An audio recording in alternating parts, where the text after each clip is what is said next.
This is the Montana Outdoor Podcast. Each of our podcasts will introduce you to fascinating topics and some of the most interesting people you will ever find in Montana's great outdoors. We offer new podcasts most every Saturday. You can get a link to these podcasts by going to montanooutdoor.com or by going to the Montana Outdoor Facebook page. You can also send an email to downrigger@montanooutdoor.com and simply say, "Send a link to my email." It's that simple. Now let's head out with your host, Downrigger Dale, and see what's going on in Montana's outdoors. Welcome, everyone. You have found the Montana Outdoor Podcast. We would not have a show without this man right here, and that's the captain of the Montana Outdoor Radio Show. Captain, welcome. Hello, Downrigger. Good to have you aboard, sir. Now, Captain, you brought a couple guests with you. The reason he brought these guests is our topic today is talking about the decline of youth participation in fishing, hunting, and other outdoor activities. The 1960s is when the decline started of less and less hunting and fishing folks nationwide. Montana didn't feel that until probably late 70s, early 80s. And then Montana became a victim to it as well, of just less and less young people getting involved in hunting and fishing. So we thought we would get some perspective from young people, and you brought a couple along with you. I've got to my right, we have Shotgun Willie, who is actually my youngest son. His name is William Ward, but we like to call him Shotgun Willie. And he brought in his buddy. Why don't you introduce Nate to the folks? I brought in old Nate O'Selamy. He has a construction company. He's a longtime hunter, Missoula native, so really good perspective on young people hunting. Thanks for being with us, Nate. Yeah, excited to be here. And so we're going to talk with these two gentlemen about how they got into hunting and fishing. We're going to talk to them about what they experience amongst their peers and why they do hunt or why they don't hunt. One interesting fact, Captain, that I came across, and this was a study done by the Sport Fishing Promotion Council way back in, I guess it was about 10 or 15 years ago. And they did a study as far as when do young people get into hunting and fishing, and if they don't get into by a certain age, what happens? What they found was if they haven't hunted or fished by the time they're 12 years old, they probably will not start. And then the other part of the study was that, which really surprised me, is the person that typically will introduce them into hunting and fishing is not their parents, but their grandparents. And that was a change from, in the early days, it was dad taking the sons out. Then it became a sport of both girls and boys getting involved, and dad would take them out, and then mom started going out. Not the case. Now we're seeing that decline going across into even older ages. What have you seen as far as people that you go out hunting and fishing with? Have you seen that yourself, Captain, as far as just not as many young people out on the water or out in the woods? I really have not paid a lot of attention to that, but once you told me about the topic that we're going to have on the podcast, I started thinking about my own upbringing, and I was raised with 6 other siblings, and 2 were girls, and there was 4 brothers. 3 of the brothers have taken up hunting. They still do hunt. None of the girls took up hunting. And my dad was the one that introduced us to hunting. Now, I was raised in eastern South Dakota, different because it's just a lot of bird hunting there. You get a lot of pheasants. You have waterfowl. In fact, back in the day when I was probably 10, 11, 12 years old, you see all these Canada geese around here in Montana on the golf courses and everything else. Mm-hmm. We used to have to buy tags to shoot a Canada geese. In fact, my dad would wake us up at 2 o'clock in the morning. And this is in South Dakota you're talking about. Mm-hmm. And so he'd wake us up at 2 o'clock in the morning, and there'd be my 2 other brothers along with a couple of my dad's friends, and we'd take off and go to the Missouri River. we'd get there about an hour before light, and then we would lay in these haystacks that they had and wait for the Canada geese to fly over. They'd fly low, and we were able to bag one Canada goose a day. Mm-hmm. And so then we drive back that night. And so that's kind of the way I was introduced to hunting. Always shot a 20 gauge, never shot a 12 gauge. We reloaded our own shells for the 20 gauge. And I remember coming out here in Montana, and I had the 20 gauge with me, and I was hunting with somebody, and they go, "What are you going to shoot down with that?" Well, this duck came over, and it was fairly high, and I took that 20 gauge and, a lucky shot, got him down, and he was pretty impressed with that. So sometimes it doesn't make any difference what kind of shotgun you're shooting.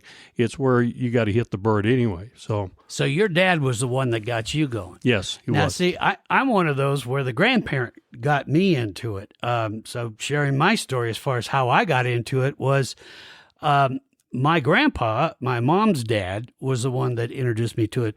At the time that I got to that hunting age, as a youngster, my dad was very busy and was traveling all the time and I was always bugging my mom, I want to go hunting, because I was really into fishing. We lived on a ranch. And so she finally told her dad, my grandpa, she said, take the boy out hunting. And he goes, well, here's the way I learned. And he handed me a 16 gauge shotgun and a 22. And he said, these are the animals that you can hunt right now. And at that time, it was upland game birds, grouse, all that. He got me a grouse tag. And that he said, I want you to go shoot something and bring it back to me. And don't come back until you've got something. And that was how I learned. And he showed me some pictures of what a grouse looked like and that. So you didn't have to take hunter's ed back then. Oh yeah, I did. I had already taken hunter safety, and I was all ready to roll, but I hadn't learned anything else. And so I went out. I couldn't find anything, and I brought back a gopher. And he said, "Well, at least you got something. And tell me how you did it." And after I brought back a few things, then he said, now I'll start going out with you. I just don't want to spend time and waste time if you're not going to stick with it. So that's why I send you out. And if you go out by yourself and do it, then I figure you're going to stick with it. And that's how I got introduced. So I think let's get to Shotgun Willie. Yeah. Of course, we started hunting when you were younger, but one of the things I've noticed that you have gravitated more towards waterfowl and probably upland bird hunting than you have big game. Yeah, I think it's just because it's less work.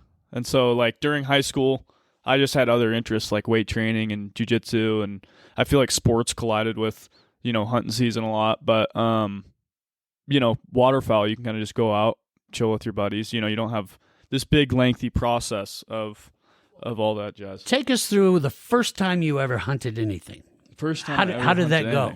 I don't know if I even remember really, but I think it was probably just deer with you.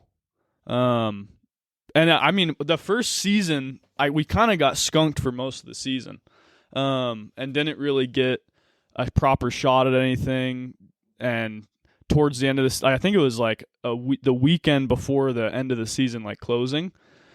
And we went on what's that guy's ranch? That guy that we went hunting with, Liver Eating Joe. We went over east hunting antelope. Now, here's one of the... Liver Eating Joe? I think it was Liver Eating Joe. Yeah. Oh, I know what you're talking about. You're talking about when you first shot your first deer. Yeah. That was Joe Boyer. Joe Boyer. Yeah, okay. out there at Frenchtown, and he had his buddy. I went to school with him, yeah. Liver Eating Joe. So anyway, that's where we went hunting deer for the first day. You went hunting deer for the first time. Yeah.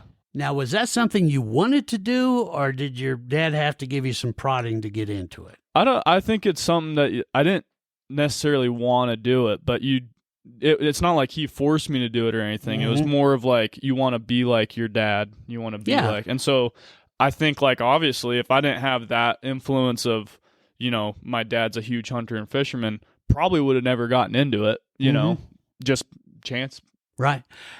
Nate, how about you? Tell us about your first hunting experience and how you got into it and who got you there. Yeah, that would be my father. I have memories of him coming home and bringing he would bring elk, deer, anything, and they would go over out east, him and his brother, his dad, buddies, and they would go and shoot piles of deer, mule deer, does. They'd get tags, they'd shoot pheasants, come back with the truck full of meat, and so you'd get used to that every year, him bringing home meat, whatnot, all kinds of stuff. And my first time hunting was with him.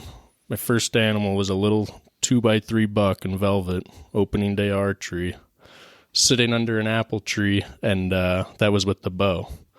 So it's always been in our family, and yeah, I have great memories, and he was the one that introduced me. Again, was that something you wanted to get into right away? Very much, yeah. So you didn't need any prodding. You were ready to go. I was, beyond that. I mean, we would go, he'd take me out elk hunting. Once, being young, we'd go easy spots, and those spots now, if I were to go back, are just guys everywhere. And I have memories of going there, and we'd call in 2-3 elk. And, it's tough hunting with the kid. And, but it used to be, I don't want to say easy, but from So your dad was an archer hunter. He's been, he moved over. He started in New Jersey where he grew up. And then he moved out here for all the wildlife, public land, obviously in Jersey. It's just a different story over there. So they came out here once or twice on a trip, and him and his brother moved out because of all the wildlife and hunting and all that. We're talking about why young people aren't doing as much hunting and fishing these days, and it's been a steady decline across the United States. In fact, Shotgun Willie, you had said in the research you did that at one time, what was the percentage of the U.S. population that were hunting and fishing? About 7.7%, so almost 8. So what is it today? It's less than 4%. Less than 4%. Yeah. Okay. So you can see that decline. And what I've heard from other folks in the industry is that it's starting to accelerate even more. And there's lots of reasons. We'll get into those. But since I got you right here, Shotgun, what about your friends? We talked about how you got into hunting. When you got into it, your dad was the one that introduced you to it. Introduced you to hunting and fishing. Were a lot of your friends into hunting and fishing as well, or were you kind of an outsider there? I'd say growing up in Montana, it's definitely kind of an outlier state in the fact that hunting's so popular here. I would say I felt, not like an outlier or not abnormal. Most of our friends were interested in at least hunting or fishing, like something that had to do with like outdoor wildlife and whatever it may be. I did notice though, moving to California, living in San Diego for a year, nobody out there in my age range hunted or fished in high school. And so, or middle school, they didn't have, their parents aren't into it. And so that's where I kind of like, when you guys brought up this subject, it's like, that's something I realized in California is like, and the perception out there is, Bambi and like it's a very negative connotation to hunting. And I tell them amongst the younger people, younger people too. Yeah. And I'd tell guys stories of me going hunting, how like the first time I shot a deer, it was like a Texas heart shot, like straight through, and they are mortified. They're all like, you're a psycho for liking that. And like shooting ducks, I think ducks are the most adorable thing ever. Why would you want to shoot it? They just don't get it. And so, yeah, I think growing up in Montana, it's a very normal thing to hunt. Moving somewhere else, you realize, and state like California, of course, not very normal. But yet in Montana, we're seeing that decline kicking in as well. What have you seen, like from your high school days and that? You're saying it was pretty popular. How old are you now? I'm 19. 19. So do you see other 19-year-olds out hunting and fishing and that sort of stuff, or is it just you're kind of birds of a feather flock together kind of thing? I think it's probably birds of a feather flock together slightly, where we know some guys that are super into hunting and fishing, and they, it's kind of funny because nowadays they're making their social medias about it, and they have these like interesting captions and stuff. And but I do think it's definitely declining. And I used to think it's probably just because of the busyness of being like a 19-year-old. Like I assumed that when he was 19, he probably didn't hunt as much as he did when he was in high school, let's say. But I don't know if that's the case. That's just assumption that I've kind of made. Nate, what about you as far as your friends or other people, let's say when you were in high school, was it most of the kids in your high school hunting fish, or was it a smaller percentage? Yeah, I think William hit it spot on with most, man, I would say a huge chunk of the kids are all introduced to it from their fathers or whatever. And it's just whether they want to stick with it or not and actually pursue it and try new things. But the more involved you are in hunting, the more you see other people your age. And how old are you, Nate? 20. You're 20. Yep. Okay. Okay. Yeah. In my case, of course, this was back when the dinosaurs roamed the planet. When I was in grade school and high school, it was completely the opposite, that you were kind of considered a strange duck if you didn't hunt or fish, you know. But by the time I got to a senior in high school, not so much. And I mean, I went out to Frenchtown High School, more of a rural area, but still, it was nothing like it was even in grade school back then. And I'd say nowadays, even like it was popular when we were in high school, but you're not an outlier if you don't do it.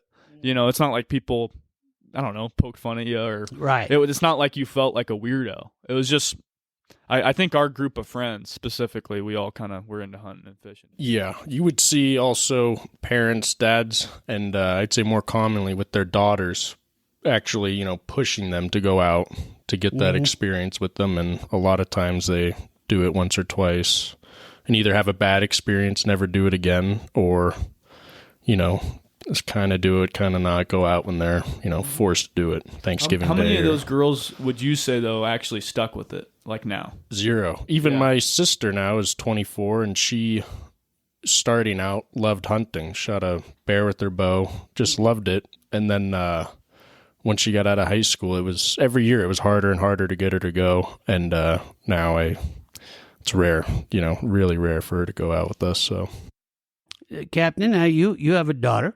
I have 3. Okay. Do any of them hunt or fish? Kelsey's the only one that went through hunting education. Maris did not, and Raleigh did not. William's older brother, Harry, did. And it's interesting because Kelsey doesn't really want to kill anything, but she loves to shoot trap. So, I mean, there is an outlet there. It's not hunting, but it's a sport, trap shooting. And I think that's might be one of the reasons, I don't know how big of a reason it is, that some younger kids get out of it because they don't particularly want to shoot an animal and kill them. Well, and I don't know if you younger guys have experienced this, but there is, like you were talking about, William, in California, there's now a lot of peer pressure that's a very negative thing to go harvest an animal. They view it as killing. We, of course, in Montana consider it harvesting. It's like anything else, whether you're going out farming or whatever, you get a tag, you harvest an animal, you put it in the freezer, you eat it, and that. Were you finding here in Montana and, of course, in California and that was a big barrier to entry for kids, was the fact that you were killing something? I'd say so. But I think it also comes with the lack of doing it. Because when you don't hunt, you don't understand the respect that you have for the animal that you're actually taking out. You know what I mean? So, like, I think it's whenever I would talk to people about hunting and they seem mortified about it, I'd be like, you don't understand. Like, if you actually went hunting and you went through the process of it, and when you're processing that animal and then you eat the meat, you gain a profound respect for him. And there's people that can articulate it better than me. But it reminds me of a funny story. Was it you posted something on your Snapchat or your Instagram and you had some girl message you about it and was like... Yeah. Which is crazy to me. Oh, yeah. This is Nate here. What did you see on your Facebook? I can't remember specifically, but I've had a lot of people backlash if you post something or what. But I mean, from my experience, the actual killing of the animal is my least favorite part of hunting. I mean, it's never fun to see something suffer and die, and you try to make a good shot and obviously prevent that, but it still happens. And, you know, for me, it's all in the chase and, you know, the countless days you go out trying and to get that shot. But it's the old circle of life. It's exactly, a fact, and that. But one interesting thing that I got, of course, being on a statewide broadcast, I get a lot of emails from different people, and because our show is also on Facebook, we have people watching and listening from all over. And I got an email one time from a woman, I think, over on the East Coast. It was South Carolina, who said, "I can't believe that you would go out and kill things when you can just buy a steak in the grocery store." Like that wasn't from a live animal.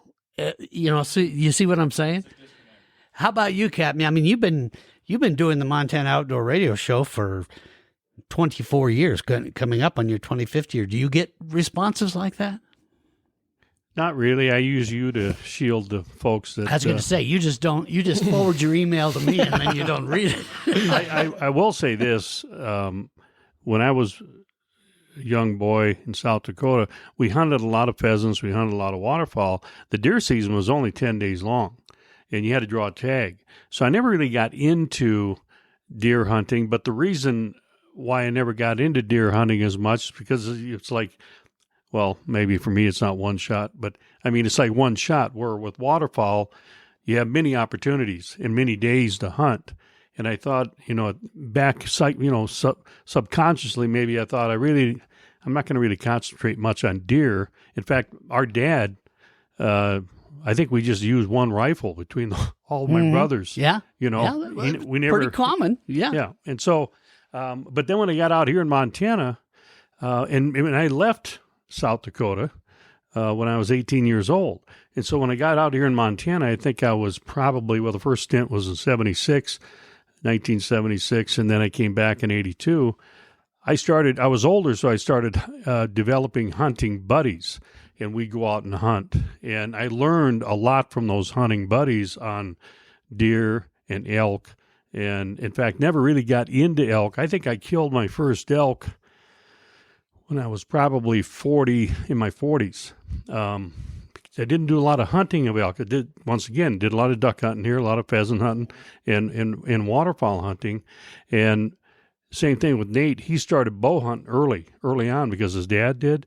I took up bow hunting when I was 55. And so I wish I would have done that so much sooner. That's a great sport. You get up close, and it's, and Nate will tell us a story about this year where bow hunting does take a lot of time.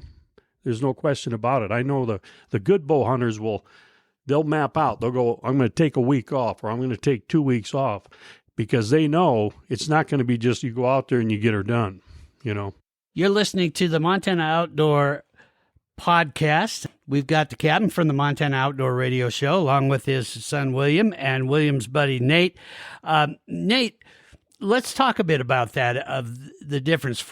You're 20 years old. For the younger people getting into hunting, we'll start with hunting. Do you see more of them gravitating towards archery, or is it still primarily firearms? I would say firearms, just out of how easy it is to get into it. You get a rifle, some camo, your tags, and you're good to go. Now, on the archery side, if you're going for elk, I mean, it's extremely difficult to, shoot an elk with your bow. And, just the gear setup, everything about it, you're worrying, and that's all depending on how much you want to invest into it. But it could be down to arrow weight, what broadhead you're using. Now the Luminox. Now it's so much that goes into it. How much time, money, effort we put into it. So I would say firearm. It's the easiest thing. You don't even have to practice. Yeah. Once you figure out and do your hunter safety, you're good to go. What about you, Shotgun Willie? what are most of your friends getting into? Are they gravitating more to archery or firearm? I'd say same thing that Nate said, probably more firearm. Archery is a hard barrier to entry, especially if you don't have anyone to teach you. It's like, I think a lot of people, a lot of young guys that I talk to, there's a fascination with it. But I think there is such a barrier to entry where it's like a lack of understanding of how to get into it. But you have to commit. If you really have to commit. Yeah. It's a lot of effort. So let me ask you this, Nate. When you go archery hunting, do you go by yourself or do you go with a buddy? I prefer going by myself. For me, I don't mind going with other people, but if I want to take a break or if I want to keep hiking, I want to go over here, over there. There's a lot of, unless you really click with someone and find a good hunting partner. But personally, I like to go solo. Yeah, and that makes a lot of sense because I have hunted not by myself, but with a guide, and I'm always the one making the most noise. I'm always the one, stepping on the acorns and missing the shot. And, I talk to some guys, they like to, if they really get a good hunting buddy, they like to have the guy call, and they trade off on that. But I also know guys like you that'll go 7 miles out, go in, and they'll find the elk, and you'll call them in, and it's a heck of an accomplishment when it happens. Yeah, it is, and it's a rare, it is just so extremely difficult. And so tell us about your latest hunt. Yeah, this year in September, I take off a lot of time, and I try to go for 2-3 days at a time, and I usually sleep in the back of my pickup. Got a bedroll that I roll out. And it's, I could be really mobile. This spot's not doing too good. Drive an hour to another spot. My goal was 20 days. I ended up going for 18, and I did over 130 miles. And I had guys say that for archery elk, you need at least 7 close encounters. So that kind of means under 50 yards where you're in them. And after that, then you could get a true opportunity, a shot, miss whatever you do. It's that way for women, too. It's a good rule of thumb. Yeah. So I ended up... You're talking about for possibles of dating. Yeah. I see. When you say 50 yards, will you take a shot with a bow farther than 50 yards? Me personally, no. And if you are, you need to have 4 or 5 months of you consistently shooting every night. And yeah, I know guys that shoot 80, 90 yards. For me, it's just too risky. You use longbow or you use compound bow? Yep. And with the compound bows nowadays, a lot of people, they'll argue they are set up, and you can set them up to shoot an elk or deer at 70 or 80 yards. And the purists say, no, you shouldn't shoot it because there's a lot of injuries that could happen to the elk, and you never recover the elk. And not just elk. I do a lot of whitetail hunting, almost more than elk. And even at 30 yards, if that whitetail is alert and you're shooting, aim perfectly, even if your arrow is a perfect shot, before that arrow connects with the deer, they will drop 8 inches. And you could watch the videos. You put a line on their back and it's 8 inches and you're shot over their back. So, and 70, 80 yards on an elk, it's just so much could happen while that arrow's in the air. He could turn. It's just, it's really risky. So this right here might be an indication of why we're seeing less people getting into hunting in that. When you talk about, 18 days and all these miles of walking and all that, do you think that might be a barrier to entry with younger people? Let's face it, in America, we're getting heavier, not lighter. Mm-hmm. Do you think that might be a barrier there where people just go, this is too much work? Of course, you got to do it because you love it. There's no way around it. And it goes back to the rifle or archery. Rifle, I could almost guarantee someone if they want to shoot any kind of deer, we go out today and I'll get you one. I can tell you a personal experience.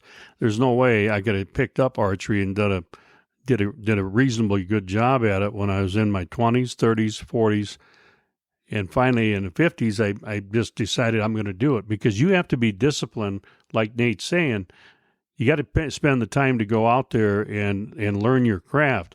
I remember when I told you earlier in the podcast that I picked it up when I was 55, and I really was excited. And the first time I saw an elk, I shot that. I mean, the arrow went so far above it, it was like a 40-yard shot. But then it turned around, and I just settled down. But one of the things that I did in the years after that, I would actually watch YouTube videos of these elk hunters that would see these great big bulls coming up to try to get a feel for how excited you're going to be. It doesn't replace the in-field experience, but it helped a little bit because that is something. In fact, there isn't an archery hunter that doesn't have a story about how they screwed up a shot at 10 yards, 15, 20 yards. And this year you had a close encounter. Yeah. It was, I think, my 16th or 17th day out, and I had to go to Butte in the afternoon for a thing, and so I thought I'd go out, try a brand new spot. And I would say most of the time in archery hunting, it's when you least expect it. I didn't make it to where I wanted to go, got out at just a random ridge I found, and 100 yards off the road, got into one fast and played with him. He'd come in, turn around, I'd keep cow calling to him, and finally he came around perfect at 30 yards, and it was everything I could have hoped for. Perfect shot, stopped in the opening. I didn't have to stop him, and full draw, and I just plucked it. I got in my head, I was thinking, while I'm drawing back, I'm going to show this guy. I'm thinking about, I already have him on the ground when, and it's so tough, and it comes down to practice. I mean, you got to be every day in the summer shooting and making sure you are able to make that shot. Yeah, there's a lot of mechanics with archery hunting that you have to remember. It's huge. And then, back. I mean, and you can overthink it, and you can also, when you got an animal that close, that's the excitement about it. Yeah. I mean, you come away with that just shaking, even though you didn't get you have a lot of respect for elk, and you have a lot of respect for animals that when they come that close, and you can actually, put an arrow in them, and they go down. I remember the first bull that I shot with a bow. I was looking over this. The wind was blowing real hard, and I looked over this edge. I was with Marty Lowe was my guide, and I can't remember the other guy that was with us. He was another guy that was hunting under Marty, and I just saw the tip of this antler of the horn, and so I went back. I told Marty, I said, "There's a bull elk right down there," and the wind was blowing I was right behind him, so it didn't affect. He wouldn't have smelled me. So Marty went and confirmed because he didn't trust me. And he looked and he goes, "Yeah, that's a bull." He says, "What I'm going to do is I'm going to go up and I'm going to throw a rock in front of him. And he'll probably stand up, and that's when you get ready." I put a rangefinder on him, 25 yards. And because I could go down that cliff a little bit further, I got within 20 yards of that rangefinder, and I'm waiting, and he throws a rock, and the elk just kind of shakes his head and kind of looks this way, kind of looks left, looks right, threw another rock. Same thing. Didn't even move. Threw another rock. Nothing. And I'm sitting there, and it took so long that I actually calmed down. Because I was like so jacked, wait. And so he said, "What I'm going to do is I'm going to go up there and cow call." And that did the trick. That thing stood up. I was ready, calm, boom. He went 60 yards and he was done. And what a thrill that was. Yeah. I mean, it was everybody's high-fiving each other, grabbing each other's asses. I mean, there's nothing like it. There is nothing like shooting a bull elk, even though that wasn't a real big one, but it was a 6-point. There's just nothing like it shooting it with a bow. Mm-hmm. Yeah, these kind of stories, again, I think if young people could experience what you guys are all talking about, I think we'd see an increase in the number that are hunting and fishing, because they would see that there is some skill to it. There's some beauty to it. And one thing I keep hearing a lot while we're talking is respect. That there's respect for this animal. It isn't, I want to kill something. This is a heritage that goes way back. And I remember the first buck that I shot, and I was, what was it, about fifth grade, I guess. And I was out hunting with a buddy of mine. We had never shot any kind of animal. I mean, I'd been with my dad when he butchered bulls and, or steers and that kind of stuff. And this thing jumped like right in front of me. I was going up this trail and it was pretty thick brush. It just jumped right in front of me and just stopped to look around and see what was going on. And I'm pretty sure he was chasing girls. It was right in the whitetail rut. And so he gave me a lot of time to get my stuff together. And I shot him with the 30-06. So then we're cleaning the animal, me and my buddy, and I reached in and I cut a piece of the heart and put it in my mouth and was eating it and kind of choking it down. And he said, "What in the hell are you doing?" And I said, "Well, I was taught that by my grandpa that if you kill something, you have to give it respect and then allow its spirit to live on through you, so you eat a piece of its heart."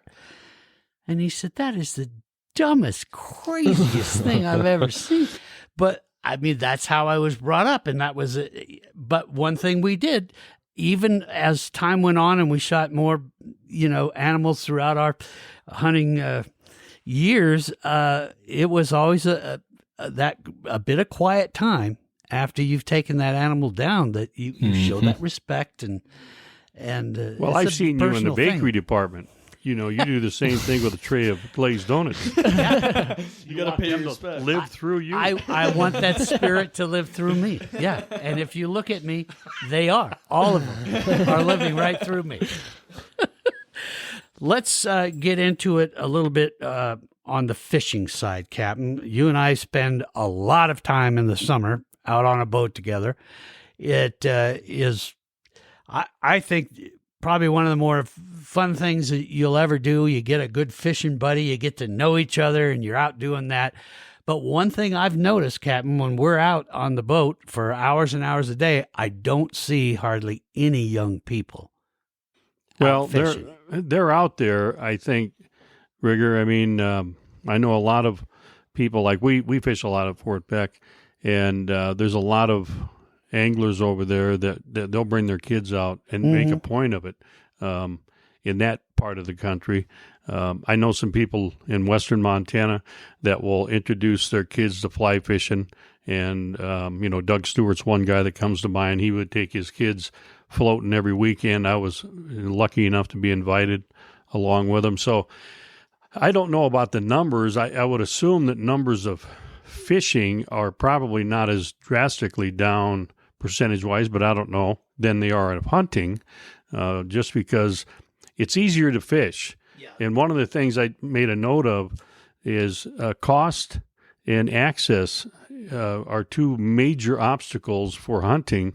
Access is huge. Now, even though you do have block management, but, there's that, where are the animals? Right. And if the animals are on private ground, they're also in the forest and that type of thing, but that's a lot of work. That's a lot of work to get up there into the forest. Where fishing, every stream, every river is accessible. Every lake is accessible.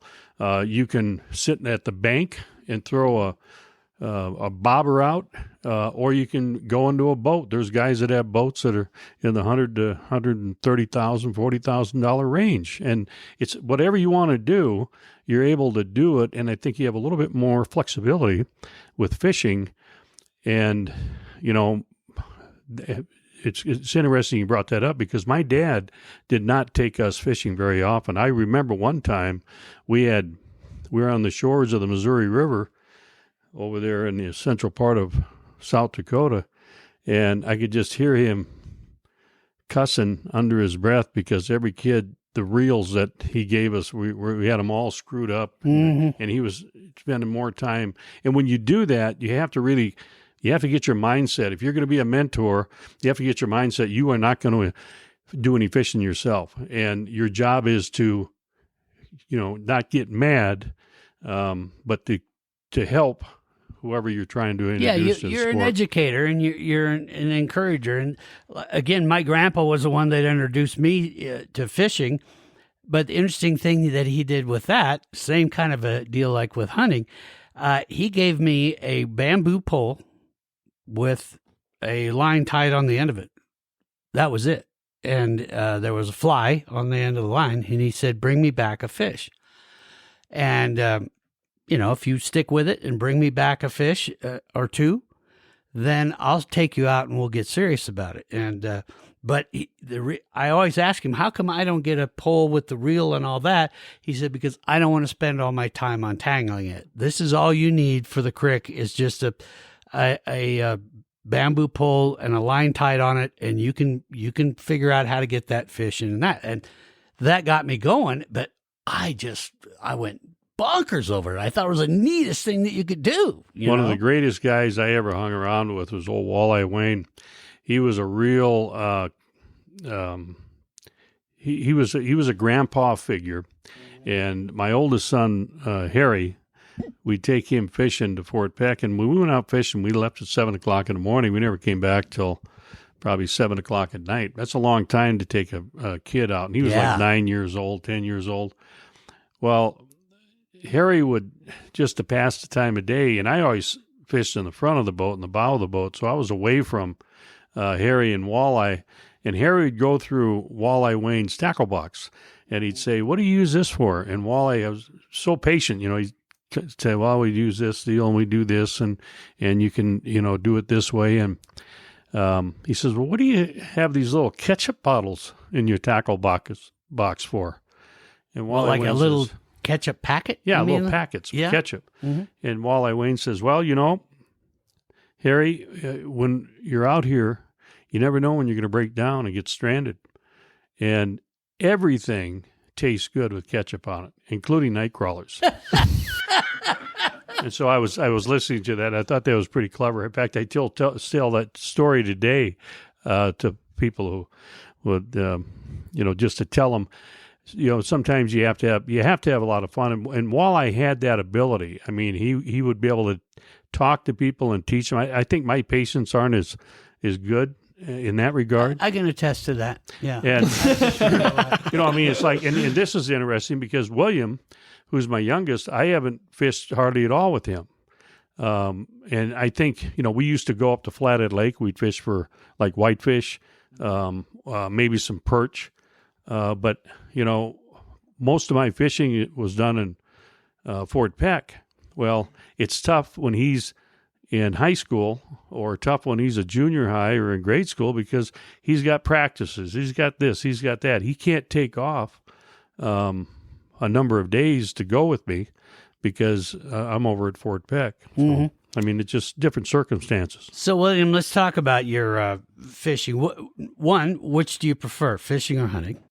I'd say at this point, probably waterfowl hunting specifically. I would prefer over pretty much everything. So with fishing, tell us about the first time you fished that you can remember, and why did you do it, and what got you to get into fishing? I remember just fishing off the dock up at the lake, and just fishing for like birds. Up at Flathead Lake? Yeah, up at Flathead Lake. And so, I remember enjoying it, and it's fun. I think as a little kid, it's a super unattractive sport to do just because it's very long and has very few spots of action.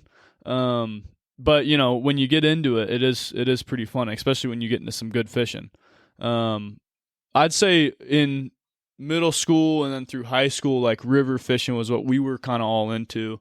And towards the end of high school, kind of phased out of it, but I did a lot more river fishing in my kind of teenage years, than I did, lake fishing. And I think that's just probably due to accessibility of it. Like you have to go all the way out to the lake and, you know, you got to have a boat and you got to blah, blah, blah.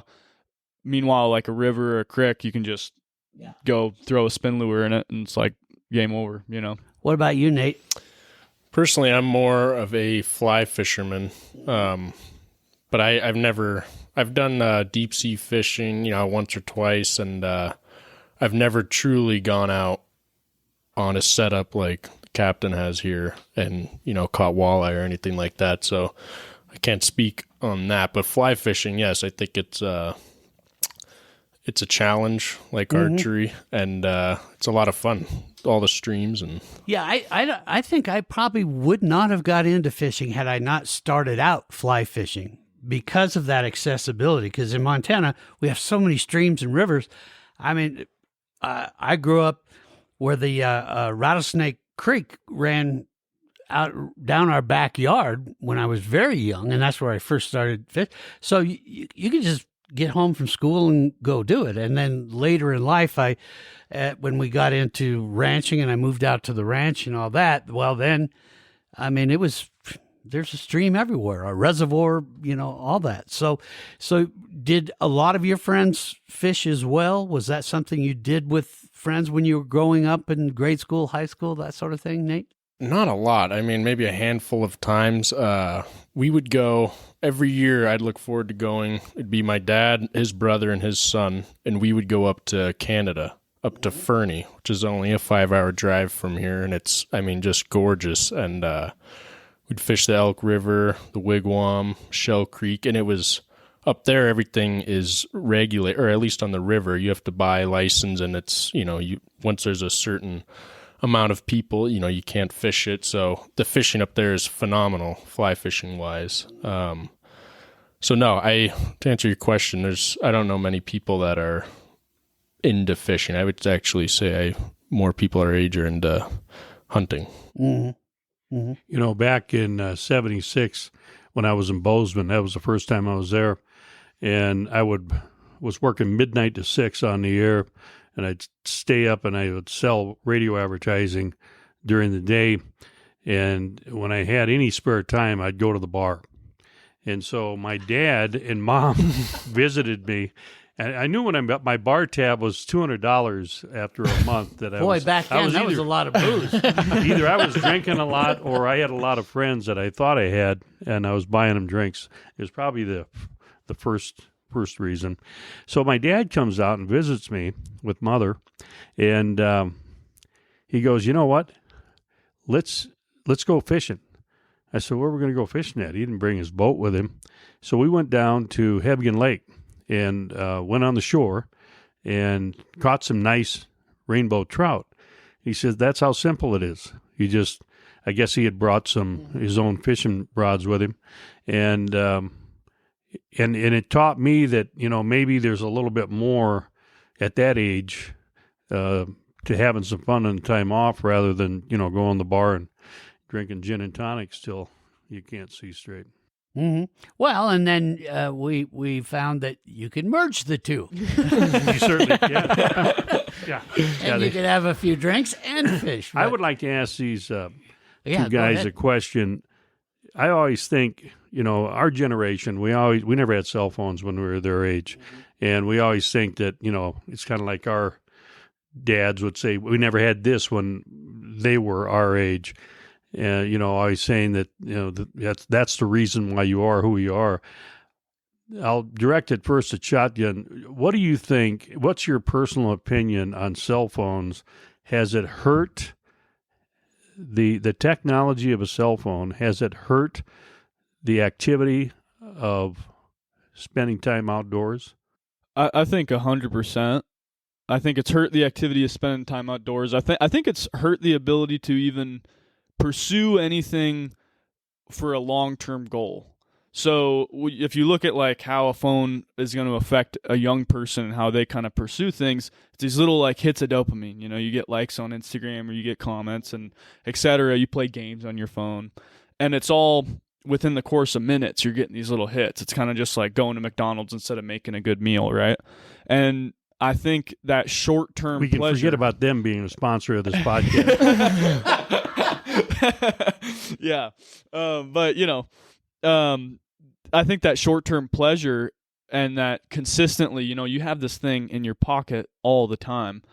I think it translates to you're not going to pursue those long-term, gratitude or long-term pleasure things because you have that short-term pleasure. So I think, and a lot of kids just don't recognize that. They use social media all the time and they're spending 8 hours a day on their phone and et cetera. And like our group of buddies, you, me, Coulter deleted Instagram for a while, and then like I deleted TikTok and you deleted Snapchat and blah, blah, blah. And so it's like we actually go like, okay, this is kind of affecting me. I got to delete this stuff. I think you're going to see in the next, when our generation is getting to your age, you're going to see studies on just like how it affected our mental health, how it affected this, that. It's a whole new frontier. We're kind of guinea pigs. And I think 100%, is archery hunting a less attractive thing when you have video games and phones, all these things kind of detracting your attention? 100%. I think that it's had a negative effect. What do you think, Nate? I think that, of course, we actually grew up in a great era because, I still have memories. We would always go, you play in the yard, whatever, growing up, make up games, anything you can outside. And then slowly, we started getting phones. First it was a flip phone, iPod came out. And so we kind of got the best of both worlds. And I see kids now, nothing bugs me more than they're at a family function, whatever's going on, and they have a iPad playing a game. And it's, you think there would be other better things to do, but I'll tell you this. I see people my age when we're around a table, like we were over at a buddy of ours. There's a bunch of us that we know each other, and we're having some drinks around this great big kitchen table. And I would say probably 3/4 of them were on their phones, Well, I think we've hit something here, and that is that as a society, I believe that we are getting more and more conditioned to having instant satisfaction, instant response on everything. Hunting and fishing is far from instant. You're at the mercy of that fish or that elk or buck, and how are you going to hunt them down? They don't just show up, and they don't do likes and all that. So I think we're seeing that is probably one of the biggest foes that's affecting more people getting into the sport of hunting and fishing is they get out there and they go, there's not enough going on. I need that go, go, go. And that's where it's going to take some time for you two, the young ones here on our panel today, to say how, if I'm going to get my kids out there, what is going to be my technique to do that? It's interesting. William, you're already noticing that the phones are not our friend. No. And you got like 3-year-olds on tablets now. Oh, without a doubt. My grandkids, that's how they get babysat a lot of times. At the gym I worked at in San Diego, I'd go mess around with the kids in kids club and whatever. And there's one time this little girl, she couldn't even pronounce the name, but she was saying Luke Holmes. And she's saying, like, pull out your phone and look up Luke Holmes. And so we used to just give her our phones and she'd just play Luke Holmes and listen to Luke Holmes. And, like, you watch her, she doesn't know how to spell, she doesn't know how to speak. But the way that she can navigate that YouTube, she'd school both of you guys. Oh, I know. It's amazing. My grandchild can... my grandson, my oldest grandson, he can, from a early age, he could grab my phone, and next thing I know, he's texting contacts in my contacts list and stuff. And the technology, it's probably for another podcast. The technology goes further with electronics that you can put on a boat, for example. Now they have Garmin has Panoptics where they can see the live, you can see the fish actually going towards, you can see your lure, you can see the live fish. Some guys say they can actually tell what kind of fish, what species it is. You got Mega Live with Humminbird. Lowrance also has an edition. and you find, and I'm going to have both of those. I'm going to have Garmin and Mega Live on the boat. So the Garmin's going to be in the back of the boat for you. And I know you. And I The know show the is way sponsored by. I know the way you handle things. You will spend more time screwing around with that Garmin than you will fishing, because you are fascinated by electronics. Where I still am, I got to watch myself on that Mega Live, because you're sitting there watching that so much you don't even do any fishing. But that might be one of the possible saviors in getting more people into it. Is, can that become a tool to get more people? Because that brings me to the next subject, which is, why does it matter? One of the things that I hear, when we're talking on our statewide radio show is, well, isn't it a good thing that less people are hunting and fishing? I mean, that's more animals and all that.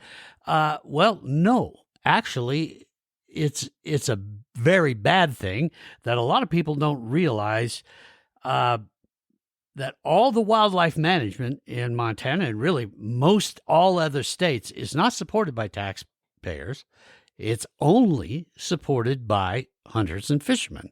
And that's either through license sales or through special taxes on guns and hunting and fishing equipment that then comes back.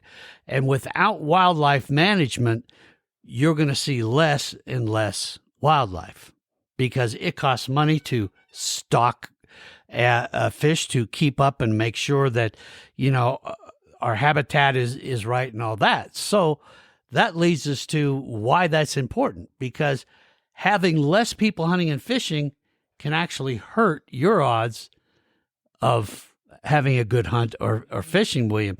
So let me ask you this, and I'll start with you, William.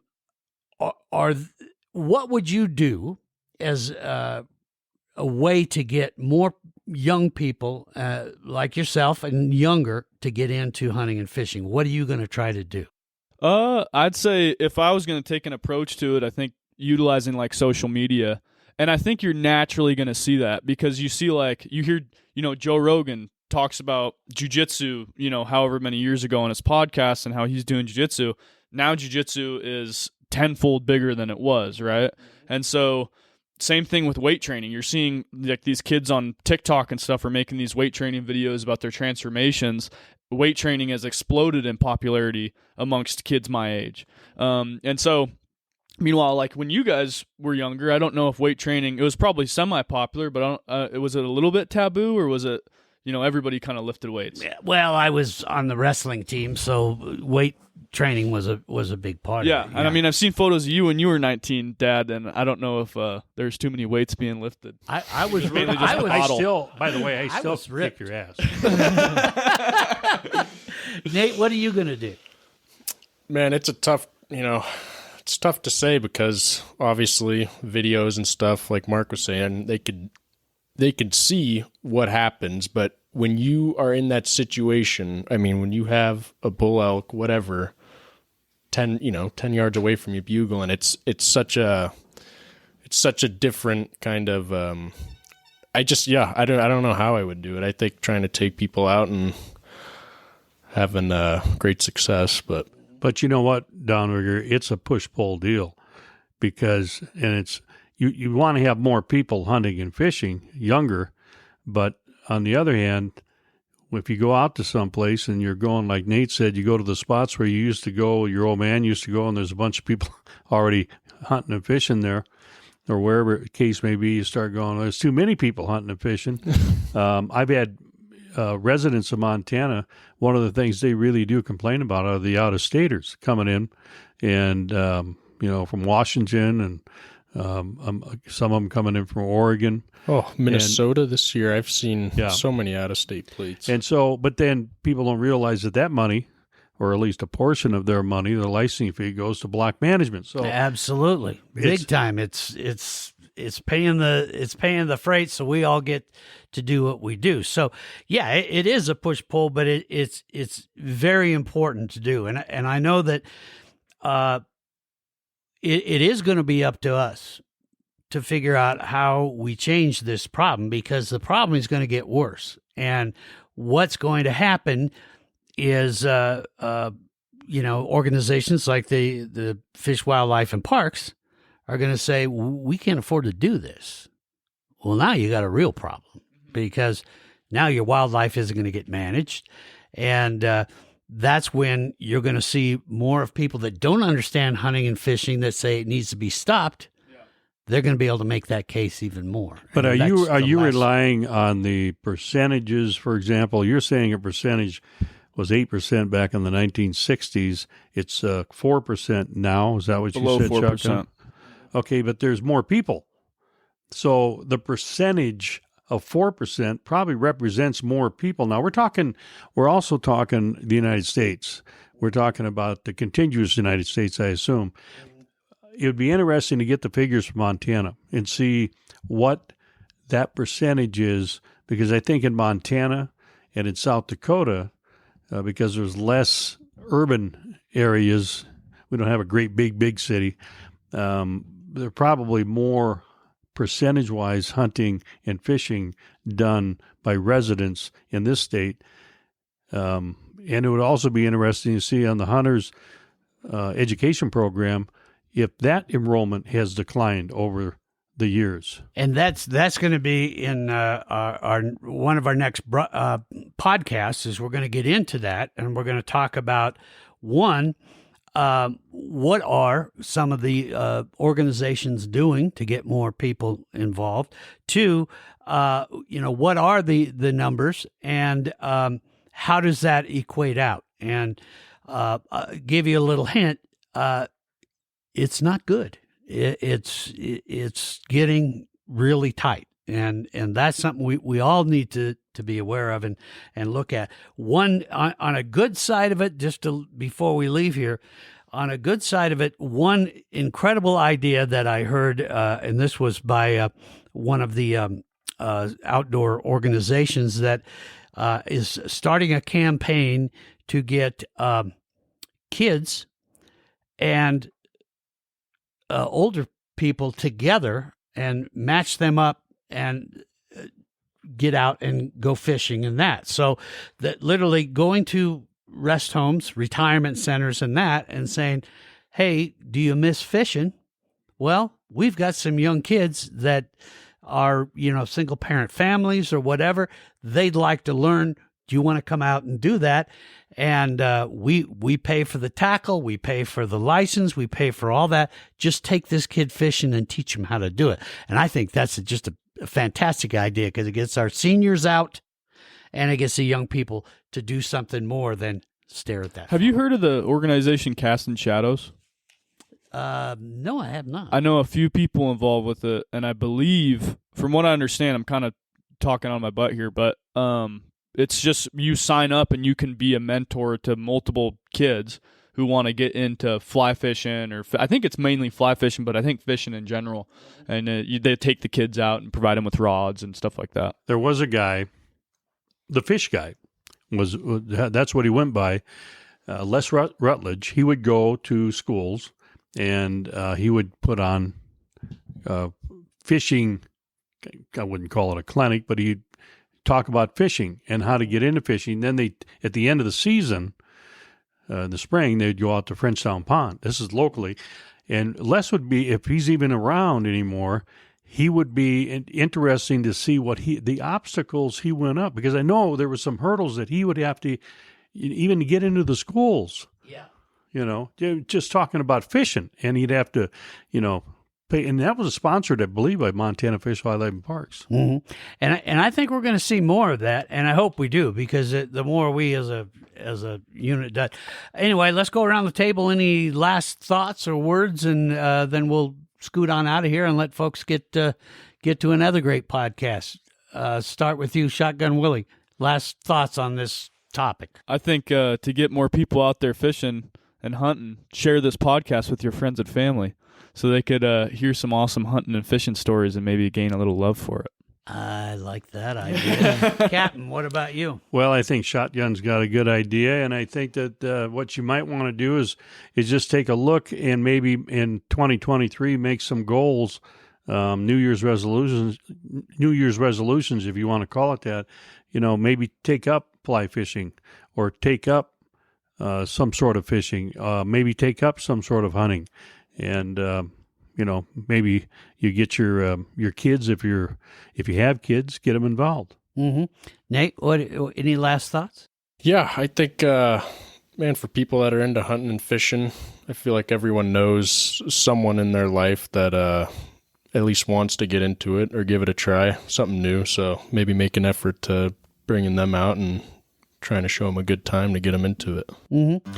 I agree with everything you guys are saying. My feeling is this, that if you have some spare time and you really love hunting and fishing, seek some people out.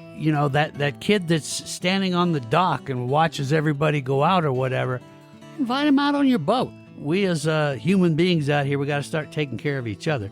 Now, I'd love to hear about what you folks that are listening think about this. Email downrigger@montanooutdoor.com, downrigger@montanooutdoor.com, and also include a topic you'd like us to cover, because we're more than happy to do that. Until then, everyone be safe out there and take someone hunting and fishing. Thanks for listening to the Montana Outdoor Podcast. What do you think? We would love to get your feedback and also find out what other topics you would like us to cover. Just send an email to downrigger@montanooutdoor.com with your thoughts and suggestions. Remember, we will usually have a new podcast available every Saturday, so be sure and check our website montanooutdoor.com for a link to our next podcast, or simply check our Facebook page. Also, feel free to share any of our podcasts with your friends. Thanks again for joining us. We'll see you soon in Montana's great outdoors.